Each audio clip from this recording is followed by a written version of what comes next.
একটি মাত্র পাকা আম দিয়ে বানিয়ে ফেলুন এমন সুস্বাদু মিষ্টি, যা দেখতে এবং খেতে দুটোতেই দুর্দান্ত। চলুন তাহলে দেখে নিই কী কী লাগছে এই মিষ্টি বানাতে। এখানে আমি মেজারমেন্টে মিডিয়াম কাপের 1 কাপের মতো ছানা নিয়েছি। আর ছানাটা এইভাবে হাত দিয়ে একটু মেখে নেবো, খুব একটা মাখার প্রয়োজন হবে না, একটু মাত্র মেখে নিলেই হয়ে যাবে। এরপর কড়াইয়ে একটা প্যান বসিয়ে তার মধ্যে দিয়ে ছানাটা একটু নেড়ে নেব।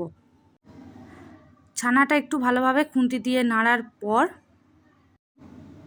দিয়ে দেবো 3টে ছোটো এলাচ, 3 থেকে 4টা ছোটো এলাচ আর 1 চামচের মতো ঘি। ঘি দিলে গন্ধটা খুবই ভালো আসবে। এভাবে আরেকবার নেড়ে নিয়ে মিশিয়ে নেবো ভালোভাবে। এরপর বড় মেজারমেন্ট কাপে 2 কাপের মতো এখানে আমি দুধ দেবো। দুধটা দিয়েও ঠিক সেম প্রসেসে ভালোভাবে মিশিয়ে নিতে হবে, যেন মাখো মাখো হয়ে যায়, কোনো দানা দানা যেন না থেকে যায় দুধের মধ্যে।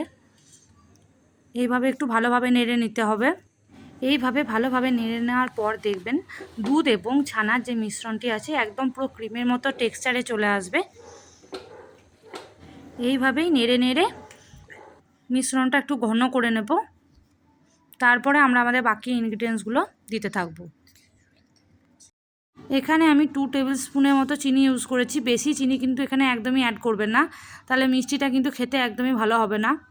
কারণ এখানে আমরা যে আমটা দেবো সেটা ভালোই মিষ্টি, তাই জন্য চিনির পরিমাণটা আমি এখানে একটু কমই রেখেছি। এইভাবে আবারও ভালোভাবে মিশিয়ে নেব। এখানে চাইলে আপনারা 1 চামচ ময়দা ইউজ করতে পারেন। এখানে আমি যে কাপে ছানাটা দিয়েছিলাম ঠিক সেই কাপেরই 1 কাপের মতো আমের পিউরিটা দিয়ে দিচ্ছি। এখানে আমি একটা আমকে ভালোভাবে ছাড়িয়ে নিয়ে মিক্সিতে ঘুরিয়ে নিয়েছি। আপনারা চাইলে আমটাকে একটু ছেঁকেও নিতে পারেন, আমি এখানে ছাঁকিনি, আপনারা চাইলে ছেঁকেও নিতে পারেন। এরপর ভালোভাবে মিশিয়ে নিয়ে যখন দেখবেন এইভাবে নাড়তে নাড়তে আপনার মিশ্রণটা পুরো ঘন হয়ে গেছে, ঠিক তখনই এটাকে গ্যাসটা বন্ধ করে নামিয়ে নিতে হবে। নামাবার আগে এখানে আমি 1 চামচের মতো ঘি দিয়ে নামিয়ে নেব। ব্যাস আমাদের কাজ শেষ। এরপরে মিষ্টিটাকে সেট করতে হবে। ভিডিওটা আপনারা কে কোথা থেকে দেখছেন কমেন্ট করে বলবেন। আর ভিডিওটা যদি ভালো লেগে থাকে তাহলে একটা লাইক, শেয়ার এবং কমেন্ট করে দেবেন। আর আপনি যদি আমার চ্যানেলে নতুন হয়ে থাকেন তাহলে আমার চ্যানেলটি একটু সাবস্ক্রাইব করে দেবেন। ধন্যবাদ। দেখুন এখানে আমি একটা চৌকো মতো পাত্র নিয়েছি, কেক করার টিনগুলোকে নিয়েছি, আর সেখানে একটু ঘি মাখিয়ে রেখেছি যাতে মিষ্টিটা সহজেই উঠে আসে। এইভাবে পুরো মিশ্রণটা ভালোভাবে দিয়ে একটু মেলে নেব, আর এর ওপর থেকে কিছু ড্রাই ফ্রুটস দিয়ে দেবো। দেখুন এইভাবে আমি যেমন দিচ্ছি সেরকম একটু চেপে চেপে মেলে দিতে হবে। দেখুন এইভাবেই মেলে নিতে হবে। আর এর ওপর থেকে কিছু কাজু বাদাম কুচি আর একটু জাফরান দিয়ে দিচ্ছি। তারপর কিছুক্ষণের জন্য রেস্টে রেখে দেবো। এখানে ঘন্টাখানেকের মতো রেখে দিলেই হয়ে যাবে।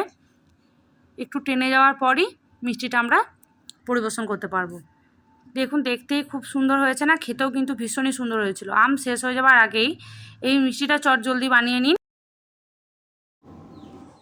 যারা যারা জামাই ষষ্ঠী করতে যাবেন এমন মিষ্টি যদি বাড়িতে বানিয়ে নিয়ে যান, খেয়ে কিন্তু সকলেই খুব খুশি হয়ে যাবে।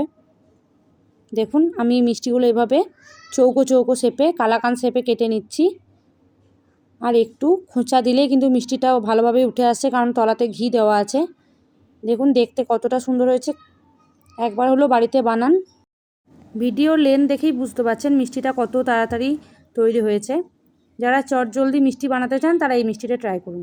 মিমি কেমন হয়েছে ওর মুখ থেকেই শুনে নিন।